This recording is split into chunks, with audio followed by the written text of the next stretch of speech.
ಆತ್ಮೀಯ ಬಂಧುಗಳೇ, ಶ್ರದ್ಧೆಯ ತಂದೆ ತಾಯಿಯಂದಿರೆ, ನಲ್ಮೆಯ ಸಾಹಿತ್ಯಾಭಿಮಾನಿಗಳೇ, ಮಂಕುತಿಮ್ಮನ ಕಗ್ಗದ ಈ 95ನೆಯ ಕಗ್ಗ ಭಗವಂತನ ಪ್ರೇಮದ ಪರಾಕಾಷ್ಠೆಯನ್ನು, ಅದರಲ್ಲಿ ಇರುವಂತಹ ವೈವಿಧ್ಯತೆಯನ್ನು ಮತ್ತು ಗಾಂಭೀರ್ಯತೆಯನ್ನು ಬಹಳ ಸುಂದರವಾಗಿ ನಮ್ಮ ಮುಂದೆ ಬಿಚ್ಚಿಡುತ್ತೆ. ಇಲ್ಲಿ ಸೃಷ್ಟಿಯನ್ನ ಮಾಡಿದಂತಹ ಸೃಷ್ಟಿಕರ್ತ ಅನೇಕ ವಿಧದಲ್ಲಿ ಭೂಮಿಯನ್ನ ಅಥವಾ ನಮ್ಮನ್ನೆಲ್ಲ ಆಳ್ತಾ ಇದ್ದಾನೆ ಮತ್ತು ಆತನ ಒಂದು ಸೃಷ್ಟಿಯ ವೈಚಿತ್ರ್ಯ ಬಹಳ ಸುಂದರವಾಗಿ ವರ್ಣಿತವಾಗಿದೆ ಅಂತ ಹೇಳಿ ಈ ಕಗ್ಗ ನಮಗೆ ಹೇಳುತ್ತೆ. ಇಲ್ಲಿ ಡಿ.ವಿ. ಗುಂಡಪ್ಪನವರು ಆಧ್ಯಾತ್ಮಿಕ ಮತ್ತು ತತ್ವಚಿಂತನೆಯ ಒಂದು ಸುಂದರ ಸೊಗಸಾದಂತಹ ಒಂದು ಆವರಣವನ್ನ ಇಲ್ಲಿ ಬಿಚ್ಚಿಡ್ತಾ ಇದ್ದಾರೆ. ಈ ಒಂದು ಸುಂದರವಾದಂತಹ 95ನೆಯ ಕಗ್ಗ ಹೀಗಿದೆ.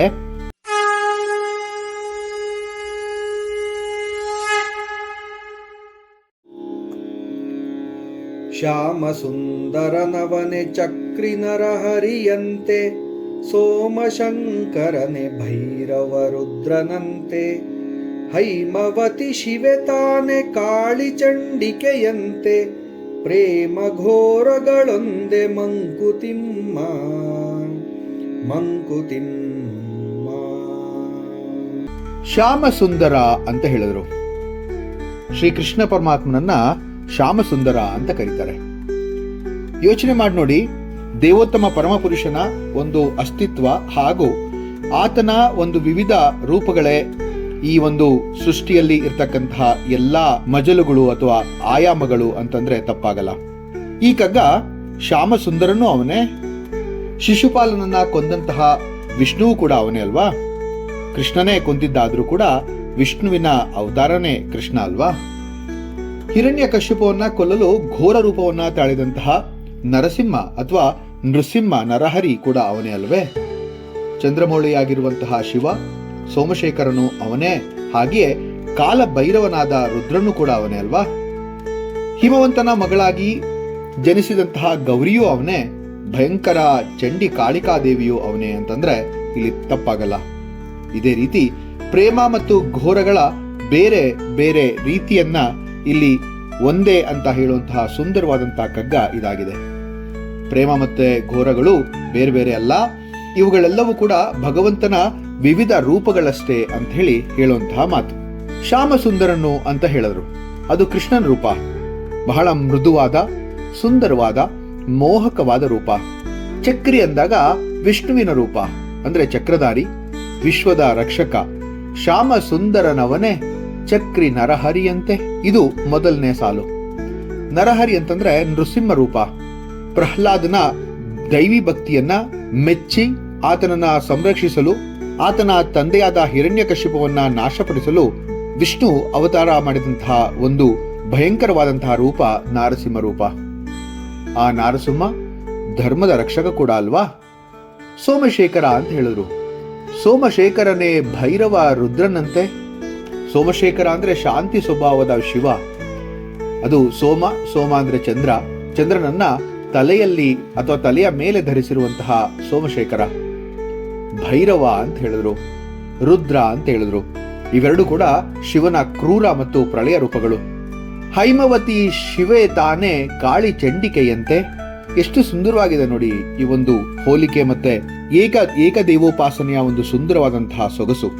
ಹೈಮವತಿ ಅಂದ್ರೆ ಪಾರ್ವತಿಯ ಶಾಂತ ರೂಪ. ಹಿಮವಂತನ ಮಗಳಾಗಿ ಬಂದಂತಹ ಗೌರಿ, ಆ ಗೌರಿಯ ಶಾಂತ ರೂಪ. ಕಾಳಿ ಚಂಡಿಕಾ ಅನ್ನೋದು ಅದೇ ಪಾರ್ವತಿಯ ರುದ್ರ ರೂಪಗಳು.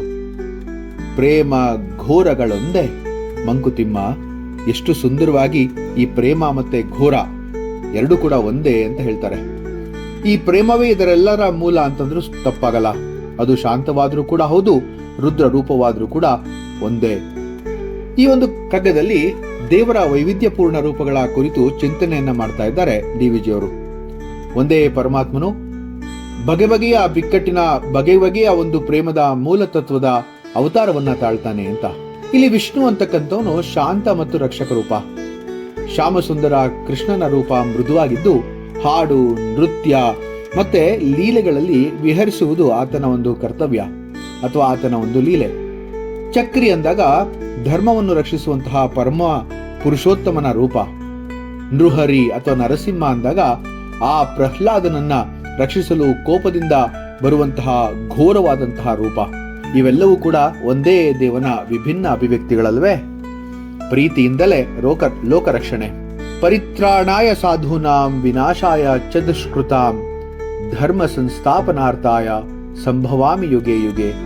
ಭಗವಂತ ಪ್ರೀತಿಯಿಂದಲೇ ಧರ್ಮವನ್ನ ಸ್ಥಾಪನೆ ಮಾಡೋದಿಕ್ಕೆ ಕ್ರೂರ ಮತ್ತು ಮೃದು ರೂಪಗಳನ್ನ ಧರಿಸ್ತಾನೆ ಇರ್ತಾನೆ, ಪದೇ ಪದೇ ಬರ್ತಾನೆ ಇರ್ತಾನೆ. ಯುಗ ಯುಗಗಳಲ್ಲಿ ಆತನ ಒಂದು ಇರುವಿಕೆ ನಾವು ನೋಡ್ತಾನೆ ಇರ್ತೀವಿ ಅಂತ. ಈ ಶಿವ ಅಂತಕ್ಕಂಥದ್ದು ಶಾಂತ ಮತ್ತು ಘೋರ ರೂಪ. ಸೋಮಶೇಖರನಾದ್ರೆ ತಪಸ್ವಿ, ಭಕ್ತನಿಗೆ ಅನುಗ್ರಹದಾತ ಆತ. ಭೈರವ ರೂಪ ಅಥವಾ ರುದ್ರ ರೂಪ ಅಂದಾಗ ಕೋಪದಲ್ಲಿ ಪ್ರಪಂಚವನ್ನೇ ನಾಶ ಮಾಡುವಂತಹ ಒಂದು ಭೀಕರವಾದಂತಹ ರೂಪ. ಇದೇನ್ ತಿಳಿಸುತ್ತೆ ಅಂತಂದ್ರೆ ಶಾಂತಿ ಮತ್ತೆ ಘೋರತೆ ಎರಡೂ ಪ್ರೀತಿಯ ಪರಿಕಲ್ಪನೆನೇ ಅಲ್ವಾ? ರಾವಣ ವಿರಚಿತ ಶಿವ ತಾಂಡವ ಶ್ಲೋಕದಲ್ಲಿ ಹೇಳೋದಿಲ್ವಾ? ಇಲ್ಲಿ ಶಿವನ ತಾಂಡವ ನೃತ್ಯವು ಕೂಡ ಭಯಾನಕ, ಆದರೆ ಒಂದು ಸುಂದರ ಕಲ್ಪನೆ ಮತ್ತು ಲೀಲೆ ಆಗಿದೆ ಅಂತಂದ್ರೆ ತಪ್ಪಾಗಲ್ಲ. ಪಾರ್ವತಿ ಶಾಂತ ಮತ್ತು ರುದ್ರ ರೂಪ. ಹೈಮಾವತಿ ಅಂದ್ರೆ ಪಾರ್ವತಿ, ಮಮತೆಯ ಮಾತೆ, ಶಾಂತ ಸ್ವರೂಪ. ಕಾಳಿ, ಚಂಡಿಕಾ ಇವೆರಡೂ ಕೂಡ ದುಷ್ಟರ ನಾಶಕ್ಕಾಗಿ ಉಗ್ರ ರೂಪಗಳು. ಈ ಎಲ್ಲಾ ರೂಪಗಳು ಕೂಡ ಪ್ರೀತಿಯ ರೂಪಗಳೇ. ಯಾ ದೇವಿ ಸರ್ವಭೂತೇಷು ಶಕ್ತಿ ರೂಪೇಣ ಸಂಸ್ಥಿತ ಸ್ಮೈ ನಮಸ್ತಸ್ಮೈ ನಮಸ್ತಸ್ಮೈ ನಮೋ ನಮಃ ಅಂತ ಹೇಳುವಂತಹ ದೇವಿ ಮಹಾತ್ಮವನ್ನ ತಿಳಿಸುವಂತಹ ಶ್ಲೋಕ ನಮ್ಮಲ್ಲಿದೆ. ನರಸಿಂಹ ರೂಪ ಪ್ರಹ್ಲಾದನ ಪರಮ ರಕ್ಷಕ. ಪ್ರಹ್ಲಾದ ನಿಷ್ಠಾವಂತ ಭಕ್ತ. ತನ್ನ ತಂದೆ ಹಿರಣ್ಯಕಶಿಪುವಿನ ದ್ವೇಷದಿಂದ ರಕ್ಷಿಸಲು ವಿಷ್ಣು ನರಸಿಂಹನ ರೂಪದಲ್ಲಿ ಭಯಾನಕವಾಗಿ ಬಂದರೂ ಪ್ರಹ್ಲಾದನಿಗೆ ತೋರಿದ ಪ್ರೀತಿ ಮತ್ತೆ ವಾತ್ಸಲ್ಯ ಅತಿ ಸುಂದರ ಮತ್ತೆ ಅತಿ ಅಮರ ಅಂತ ಹೇಳ್ಬೋದು. ಪ್ರೇಮದ ಆ ಘೋರ ರೂಪದ ಹಿನ್ನೆಲೆಯಲ್ಲಿ ಅದೇ ಪ್ರೀತಿ ಇದೆ ಅಲ್ವಾ? ಉಪನಿಷತ್ತಿನ ಒಂದು ವಾಕ್ಯ ಸುಂದರವಾಗಿ ಹೇಳುತ್ತೆ, ಭೀತಾಹ ಪ್ರಹ್ಲಾದಾಹ ಪುರತೋ ವಿಷ್ಣುಂ ದದರ್ಶ ನರಸಿಂಹಂ ಅಂತ. ಅಂದ್ರೆ ಪ್ರಹ್ಲಾದ ಮೊದಲು ಭಯದಿಂದ ನೋಡಿದ್ರು ಕೂಡ ನಂತರ ಭಕ್ತನ ಮೇಲೆ ಕರುಣೆಯಿಂದ ಆತನನ್ನ ತನ್ನ ತೊಡೆಯ ಮೇಲೆ ಕೂಡಿಸ್ಕೊಂಡು ಆಶೀರ್ವಾದವನ್ನ ಮಾಡ್ತಾನೆ ಅಂತ. ಕಾಳಿಕಾ ಮಾತೆ ದುಷ್ಟರ ನಾಶಕ್ಕಿ. ಕಾಳಿಕಾ ದೇವಿಯು ದುರಾತ್ಮರ ನಾಶಕ್ಕೆ ಉಗ್ರ ರೂಪವನ್ನ ತಾಳ್ತಾಳೆ. ಅವಳ ತುಟಿ ರಕ್ತದಿಂದ ಸೋರ್ತಾ ಇರುತ್ತೆ, ಆದರೆ ಅವಳು ತನ್ನ ಭಕ್ತನಿಗೆ ಮಾತ್ರ ಅಮ್ಮನಂತಹ ಪ್ರೀತಿಯ ಮುಖವನ್ನ ತೋರಿಸ್ತಾಳೆ. ಇವು ತಾರತಮ್ಯವಲ್ಲ, ಪ್ರೀತಿಯ ಎರಡು ಅಂಗಳಗಳೇ ಆಗಿವೆ ಅಂತ ಹೇಳ್ಬೋದು. ಶಿವನ ಒಂದು ರೂಪವನ್ನ ನಮ್ಗೆಲ್ಲರಿಗೂ ಕೂಡ ನಮ್ಗೆ ಚೆನ್ನಾಗಿ ಗೊತ್ತು. ಶಂಕರ ಮತ್ತೆ ಭೈರವ, ರುದ್ರ, ಅರ್ಧನಾರೀಶ್ವರ ರೂಪದಲ್ಲಿ ಶಿವ ಶಾಂತಿಯ ಸಂಕೇತವನ್ನ, ಭೈರವನಾಗಿ ಕಾಲರೂಪನ ಸಂಕೇತವನ್ನ, ಎರಡೂ ಕೂಡ ಲೋಕ ಹಿತಕ್ಕಾಗಿಯೇ ಅಲ್ವಾ? ಈ ತಾಂಡವಂ ನಾಶಾಯ ಸೃಷ್ಟಯೇ ಶಂಕರಸ್ಯ ತತ್ ಅಂತೇಳಿ ಶಿವ ತಾಂಡವ ತತ್ವ ಹೇಳುತ್ತಲ್ವಾ? ರಾಮನ ಕೋಪ ಯೋಚನೆ ಮಾಡಿ. ರಾಮ ಧರ್ಮಪಾಲಕ, ಆದರೆ ವಾಲಿಯ ನಾಶಕ್ಕಾಗಿ ಕೋಪದಿಂದ ಬಾಣವನ್ನ ಹೊಡಿತಾನೆ. ಇದು ಪ್ರೀತಿಯ ಘಟಕವೇ. ಸುಗ್ರೀವ ಮತ್ತು ರಾಮನು ಧರ್ಮದ ಸಹಚರರು. ಹಾಗಾದ್ರೆ ಇವೆಲ್ಲ ಬೇರೆ ಬೇರೆ ಬೇರೆ ಅಂತ ನಮ್ಗೆ ಅನ್ಸಿದ್ರು ಕೂಡ ಅದ್ಯಾವುದು ಕೂಡ ಬೇರೆ ಬೇರೆ ರೂಪಗಳಲ್ಲ. ಒಂದು ಪರಮಶಕ್ತಿ ಹಲವಾರು ರೂಪಗಳನ್ನ ಸಮಯಕ್ಕೆ ಸರಿಯಾಗಿ, ಸಂದರ್ಭಕ್ಕೆ ಸರಿಯಾಗಿ ಧರಿಸಿ ತನ್ನ ಲೀಲೆಯನ್ನ ಮೆರೆಯುತ್ತೆ ಅನ್ನೋದಕ್ಕೆ ಇವೆಲ್ಲವೂ ಕೂಡ ಸಾಕ್ಷಿ. ಇದಕ್ಕೆ ಪೂರ್ವಕವಾಗಿ ವೇದ ಮತ್ತೆ ಉಪನಿಷತ್ತಿನಲ್ಲಿ ಬಹಳ ಸುಂದರವಾದಂತಹ ಉಲ್ಲೇಖಗಳಿದೆ. ನಾರಾಯಣ ಸೂಕ್ತದಲ್ಲಿ ಹೇಳಲ್ವಾ, ಶಿವಶ್ಚ ನಾರಾಯಣ ಶಕ್ರಶ್ಚ ನಾರಾಯಣ ಎಂದು ಹೇಳಲಿದೆ. ಅಂದ್ರೆ ಆ ಪರಮಶಕ್ತಿಯ ಎಲ್ಲಾ ರೂಪಗಳು ಅನ್ನುವಂಥದ್ದು ಸಿದ್ಧವಾಗಿದೆ.